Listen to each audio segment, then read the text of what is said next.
नमस्कार, मैं नियाज खान और आप देख रहे हैं न्यूज एक्सप्रेस। तृणमूल कांग्रेस में असली कौन है और नकली कौन है?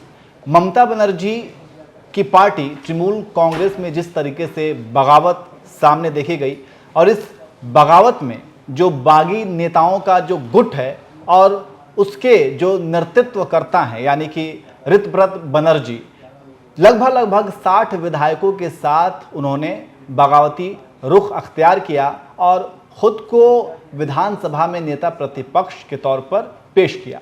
अब सवाल यह है कि टीएमसी का असली हकदार कौन है, असली टीएमसी किसके पास है? इसी को लेकर के अब बहस हो रही है और चुनाव आयोग के सामने ये पूरा मामला है।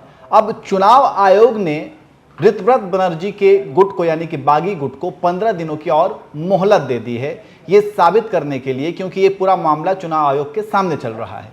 अब 15 दिनों की मोहलत के बाद अब ममता बनर्जी का खेमा जो है वो काफ़ी ज़्यादा नाराज़ है। अब सवाल ये है कि आखिर 15 दिनों की मोहलत क्यों दी गई है और हमेशा ये मोहलत दी जाती रही है चुनाव आयोग के द्वारा जो ऋतव्रत बनर्जी के गुट को, तो इसी पर अब राजनीति हो रही है।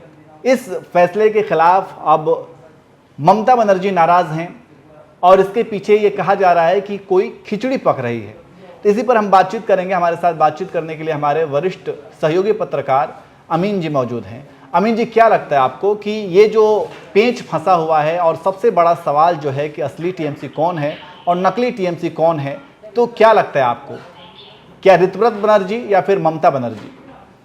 आप इसको इस सिनारियो को जो है महाराष्ट्र में शिवसेना उद्धव गुट और शिवसेना शिंदे गुट को नज़रिए से देख सकते हैं कि कैसे जो है मतलब वहाँ पे जो है राजनीति हुई, कैसे जो है शिवसेना को जो है खंड खंड तोड़ा गया और अभी 1 महीना पहले भी उसके 6 सांसदों को जो है पार्टी में लाया गया। तो जो वहाँ पे सीन चल रही है सेम टू सेम जो है बंगाल में वही चीज़ चल रहा है। क्योंकि उसका कारण ये है कि चुनाव आयोग या जो भी सरकार की संस्थाएं हैं वो सभी संस्थाएं बिना सरकार के इशारे पे तो काम करेंगी नहीं। और जिनको चुना गया है और जो चुने गए हैं वो भी जो है बिना जो है उनके इशारे पे काम करेंगे नहीं। क्योंकि जब उनका सिलेक्शन होता है, कहने को तो वो संवैधानिक संस्था है, लेकिन सीबीआई के डायरेक्टर का चुनाव, चीफ इलेक्शन कमिश्नर का चुनाव या जो है क्या कहते हैं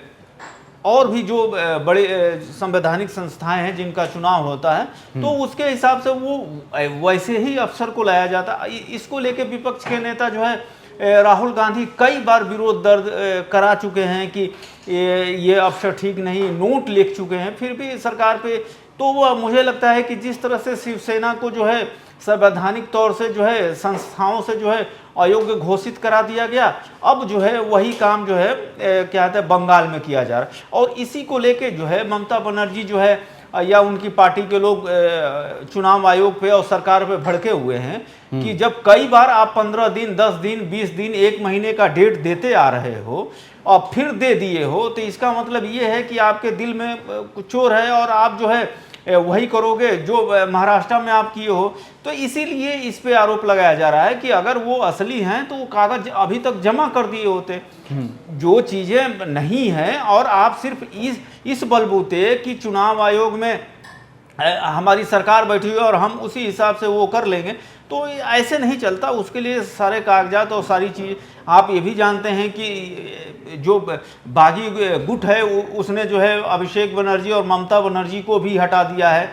उनका जो एचडीएफसी का जो है खाता सील हो गया था, क्योंकि सरकार वहाँ चल रही थी। लेकिन जब खाता सील हो गया और जब उनका 200 से 400 करोड़ रुपया जो ब्लॉक हो गया, उसके लिए वो कलकत्ता हाई कोर्ट गई। हाई कोर्ट ने कह दिया कि जो है खाता ब्लॉक नहीं होगा, रिलीज होगा। तो उसके बाद से जो है एक तरह से बागी गुटों में जो है थोड़ा सा डर पैदा हो गया है कि कहीं ऐसा ना हो कि हम अलग तो हुए हैं लेकिन हमको असली ना मान लिया जाए और हमें अयोग्य ना किया जाए। इन्हीं सारी चीज़ों को लेके एक तरह से इशारों में ही सरकार फेवर तो कर ही रही है कि जो है उनका गुट कामयाब रहे, क्योंकि सरकार को कई बिल पारित कराने हैं। उनके 20 से अधिक सांसद जो है बागी गुट में हैं और एक नई पार्टी जो त्रिपुरा और कहाँ कहाँ से उधर पूर्वोत्तर से आती है वो उसमें शामिल हैं। तो उस हिसाब से वो एक जो संवैधानिक लिखा गया है उसके हिसाब से वो सारी चीज़ें कर रहे हैं।